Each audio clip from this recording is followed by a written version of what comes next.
రాయలసీమలో పండిన అరటిని ముంబై లాంటి మార్కెట్లకు తరలించేలా చర్యలు చేపట్టాలని ముఖ్యమంత్రి చంద్రబాబు ఆదేశించారు. ముంబై, కోల్కతాకు తరలించి అక్కడి మార్కెట్లలో విక్రయించాలని సూచించారు. ధరల స్థిరీకరణ నిధి ద్వారా మొక్కజొన్న రైతును ఆదుకునేందుకు చర్యలు చేపట్టాలని అధికారులకు దిశానిర్దేశం చేశారు. రాష్ట్రంలో అరటి ధరలు, పత్తి, మొక్కజొన్న కొనుగోళ్లపై ముఖ్యమంత్రి చంద్రబాబు అధికారులతో టెలికాన్ఫరెన్స్ నిర్వహించారు. ధరలు, కొనుగోళ్లపై ప్రతిరోజు వ్యాపారులతో సమావేశాలు నిర్వహించాలని ముఖ్యమంత్రి ఆదేశించారు. మహారాష్ట్ర లాంటి ప్రాంతాల్లో ఉన్న మార్కెట్లకు అరటి లోడుతో కూడిన రైల్వే వ్యాగన్లు పంపేందుకు చర్యలు తీసుకోవాలని సూచించారు. ప్రస్తుతం రాయలసీమలో 40,000 హెక్టార్లలో అరటి ఉత్పత్తి అవుతోందని అధికారులు ముఖ్యమంత్రికి వివరించారు. డిసెంబర్ మొదటి వారం నుంచి అరటి ధరలు మళ్లీ పెరిగే అవకాశం ఉందన్నారు. రైతులు నష్టపోకుండా తక్షణం చర్యలు చేపట్టాలని ముఖ్యమంత్రి ఉద్యాన, మార్కెటింగ్ శాఖ అధికారులను ఆదేశించారు.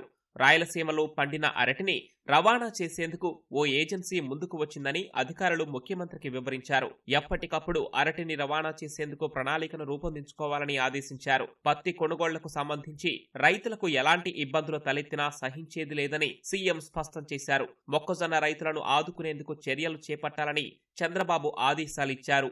మొక్కజొన్న మద్దతు ధర కంటే తక్కువ రేటు పలుకుతున్నందున వ్యత్యాసాన్ని ధరల స్థిరీకరణ నిధి ద్వారా చెల్లించే అంశాన్ని పరిశీలించాలని సీఎం ఆదేశాలు జారీ చేశారు. ఈసారి 1.42 లక్షల హెక్టార్లలో మొక్కజొన్న సాగయిందని, 8.18 లక్షల మెట్రిక్ టన్నుల ఉత్పత్తి వచ్చే అవకాశముందని అధికారులు తెలిపారు. 2.04 లక్షల మెట్రిక్ టన్నుల మొక్కజొన్నను మార్కెఫెడ్ ద్వారా కొనుగోలు చేయాలని సీఎం సూచించారు. ఏజెన్సీల ద్వారా కొనుగోలు చేయించేందుకు ప్రయోగాత్మకంగా కొనుగోలు చేపట్టాలని పేర్కొన్నారు. కొనుగోళ్లకు సమస్య ఎదురైనప్పుడు దానిని ఆచరించేందుకు అవకాశం ఉంటుందని అన్నారు. పత్తి కొనుగోలు కేంద్రాలను ప్రతిరోజు తనిఖీ చేయాలని మార్కెటింగ్ శాఖ అధికారులను ఆదేశించారు. ఎప్పటికప్పుడు రైతులతో మాట్లాడి సమస్యలను పరిష్కరించాలని సూచించారు.